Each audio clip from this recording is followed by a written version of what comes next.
EVM है जब तक ये बीजेपी सरकार है और बैलेट पेपर से आज इलेक्शन हो जाए इसका बिल्कुल समाप्त हो जाएंगे। ये वहाँ का सीएम और वहाँ का गवर्नर के ऊपर केस दर्ज होना चाहिए था।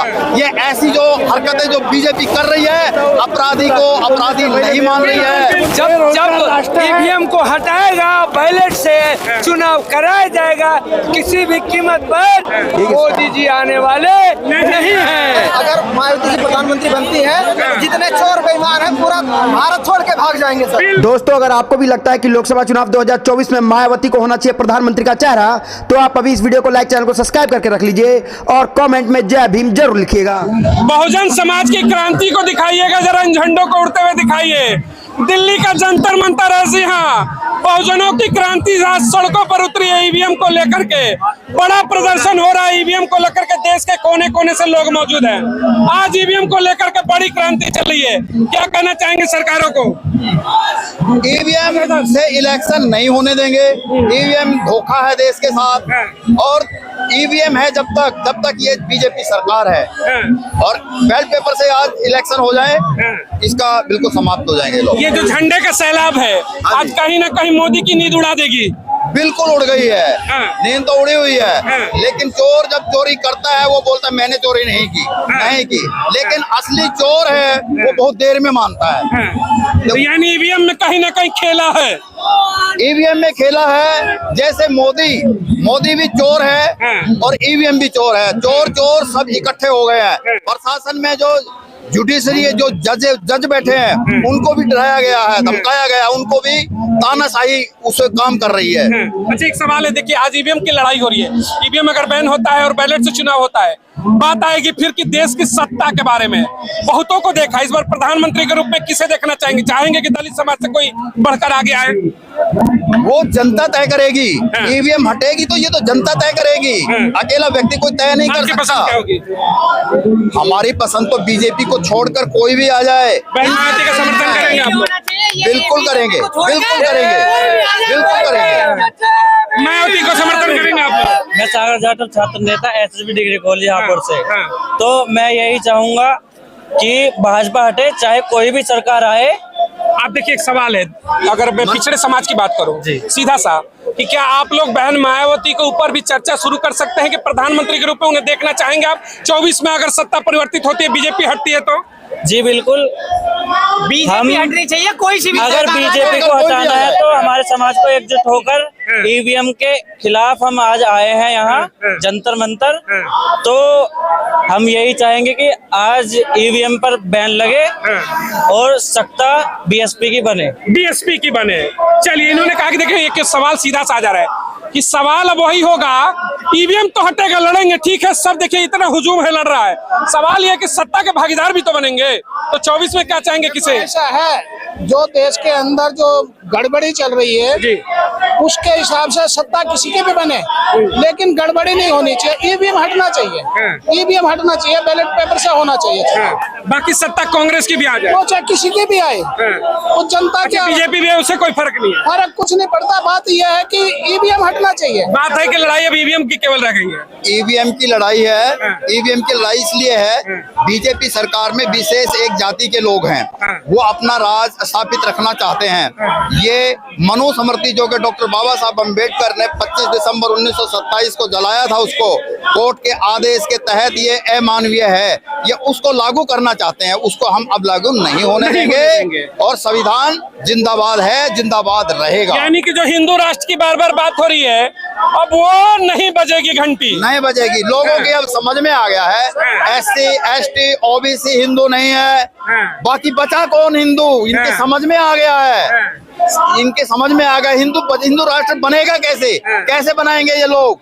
अब लोगों की समझ में आ गया है। ग्राउंड रिपोर्ट है ये ग्राउंड रिपोर्ट है। यानी कि अब हिंदू राष्ट्र नहीं, बाबा का राष्ट्र होगा और वो होगा अम्बेडकर का राष्ट्र। यही चाहिए। अब भी अम्बेडकरवाद है और अम्बेडकरवाद ही रहेगा, क्योंकि वो मानवतावादी एक ग्रंथ है।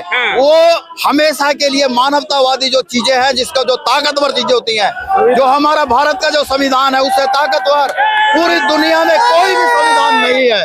ये संविधान इस संविधान को की लड़ाई नहीं, अब तो लड़ाई होगी क्योंकि भाई मनुवाद नहीं अम्बेडकरवाद चलेगा, अम्बेडकरवाद चलेगा। इसी की लड़ाई है जी, एकदम अम्बेडकरवाद की और लड़ाई होगी। EVM नहीं 24 में सत्ता भी लेंगे। जी बिल्कुल, सत्ता तो एकदम 24 में सत्ता मोदी सरकार की तो जानी जाएंगे दलित समाज के प्रधानमंत्री बिल्कुल सर, बिल्कुल बिल्कुल पसंद होंगी। जी बिल्कुल, सत्ता भी चाहिए, सत्ता भी चाहिए।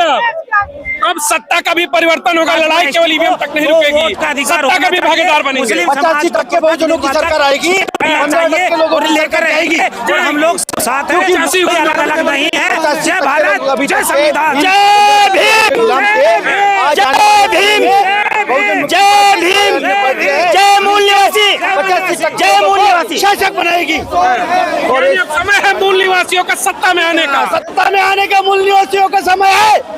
मोदी अम्बेडकरवाद आएगा, संविधान में आएगा, तो कि अम्बेडकरवाद का राज होगा, अम्बेडकरवाद होगा। संसद तक आवाज जानी चाहिए, चंद कदमों पर संसद है, बोलो कि अम्बेडकरवाद का राज आएगा, अम्बेडकरवाद का राज आएगा। आज भी दम नहीं है, कैसे सत्ता बदलोगे? अब लोगों की समझ में आ गया है जो कि मणिपुर में महिलाओं के साथ क्या हुआ है, बिल्कुल, बिल्कुल। और जो जिसने वीडियो बनाई थी उसके ऊपर केस दर्ज है, जिसने नेट बंद किया केस दर्ज उनके ऊपर होना चाहिए, वहाँ के CM और वहाँ का गवर्नर के ऊपर केस दर्ज होना चाहिए था। ये ऐसी जो हरकतें जो बीजेपी कर रही है, अपराधी को अपराधी नहीं मान रही है। वर्तमान की सरकारों से भरोसा उठ चुका है, अब सत्ता में वापसी का समय आ गया है। मेरी तरफ से नहीं, जब EVM को हटाएगा, बैलेट से चुनाव कराया जाएगा, किसी भी कीमत पर मोदी जी आने वाले नहीं है। एक सवाल है, अगर बात करें प्रधानमंत्री के रूप में, बहन मायावती के ऊपर भी क्या आप लोगों की मुहर लग सकती है अगर सत्ता में परिवर्तन होता है तो? नहीं, मायावती जी जो हैं वो भी जो 85% हैं उनके लिए काम नहीं कर रही है, इसलिए वैसे लोगों की क्या किसे देखना चाहेंगे? जब फिर आएगा समय बताएगा। हम लोगों का भी जो तीसरा मोर्चा बन रहा है, राष्ट्रीय परिवर्तन मोर्चा, उसमें जो लोग क्या कहना चाहेंगे? सबसे पहले स्वच्छ चुनाव हो सर, इसके बाद प्रधानमंत्री कौन बनेगा, जनता किसको चाहेगी उसको क्या कहना चाहेंगे बताइए। हम बहन वाली मायावती जी जो उत्तर प्रदेश 4 बार मुख्यमंत्री रह चुकी है, अगर वो 85% में काम ना करती तो वो पहली बार अपने बहुमत से सरकार वो ना बनाती। ये जो आप कह रहे हैं कि 85% में काम नहीं किया, उत्तर प्रदेश में जाके देख लीजिए, SC ST OBC का इतना काम किया, इतना विकास किया, उत्तर प्रदेश में उनका नाम हो रहा। शासन प्रशासन हिल रही थी जब उसकी सरकार थी, मैं भी गोंडा से चलकर आया हूँ और हमारा भी सोच में है, तो अगर बहन जी को क्या एक बार क्या प्रधानमंत्री बार इनको मौका दे। जब देश में हर कोई बन सकता है तो चर्चा तो मायावती पर भी होनी चाहिए, बननी चाहिए और बार बननी चाहिए। जैसे कांग्रेस ने 60 साल राज किया, अगर हमारा चले, गोंडा चले, कालों का चले, उत्तर प्रदेश का चले, तो सालों हमेशा के लिए प्रधानमंत्री बनेगी बहन कुमारी मायावती अगर सत्ता में तो वाकई में बहुजनों को आकर हुकूमत मिलेगा। कानून प्रशासन जितना है सब हिलता था और आज भी अगर हिलता रहेगा, अगर वो प्रधानमंत्री बन जाए तो। मनवादियों की रूह कांपती थी बहन मायावती से। पुलिस प्रशासन जो चोर आज गुंडे चोर घूम रहे हैं, बवालियों घूम रहे हैं, उनके शासन काल में पुलिस घूम रही थी यार वार की कहीं चोरी ना हो जाए, गुंडे ना हो जाए। विश्वास है मायावती, विश्वास है उसकी। प्रधानमंत्री 2024 प्रधानमंत्री वो बने और हमेशा के लिए बने, उसकी सरकार को बदल ना पाए। मैं भी गोंडा से हूँ, उत्तर प्रदेश से चलकर सुभाष गौतम के बुलडोजर से ललकार है। प्रधानमंत्री बनेगी तो आने वाले समय में मैं भी कोई ना कोई पद।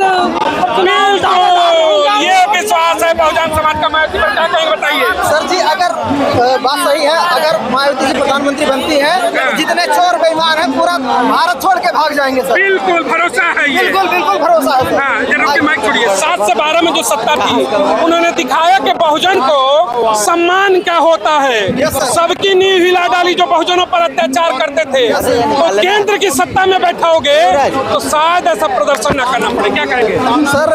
अगर केंद्र पे अगर बहन जी प्रधानमंत्री बनती है तो जैसा विकास उन्होंने मुख्यमंत्री के टाइम में उत्तर प्रदेश में उन्होंने जैसा विकास किया था पूरे भारत में वैसा विकास पूरे देश में नहीं हुआ है। हाँ, और अगर वो प्रधानमंत्री बनती हैं तो पूरे भारत में उसी प्रकार का होगा विकास होगा। बहुजन समाज से एक सवाल उठता है कि देश में हर कोई प्रधानमंत्री बन सकता है और बहुजनों की आबादी और पिछड़ों कहते हैं कि 85% है हुकूमत में, 100 में 85 हम हैं। देश में ब्राह्मण बनेगा, छत्री बनेगा, सब बनेंगे, मायावती बनेगी तो पेट में दर्द हो जाएगा।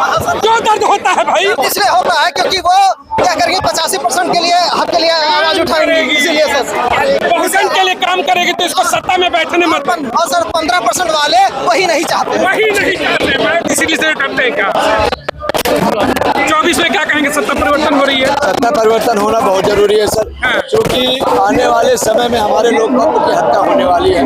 अगर हमारे जनमानस पटल पे जो है खरा उतर के देखें, अगर लोग जो है अगर क्रांतिकारी आंदोलन नहीं करेंगे तो आने वाला समय हमारे लोगों के लिए घातक होगा। चलिए बहुजन समाज के तमाम एक चीज और कहना चाहूँगा कि अगर ईवीएम जैसे हमारे बुजुर्ग लोग पहले एक किस्सा कहते थे कि जादूगर की जो जान होती थी तोते में होती थी, वैसे ही बीजेपी की जान ईवीएम में है। अगर ईवीएम हट गया तो बीजेपी अपने आप खत्म हो जाएगी।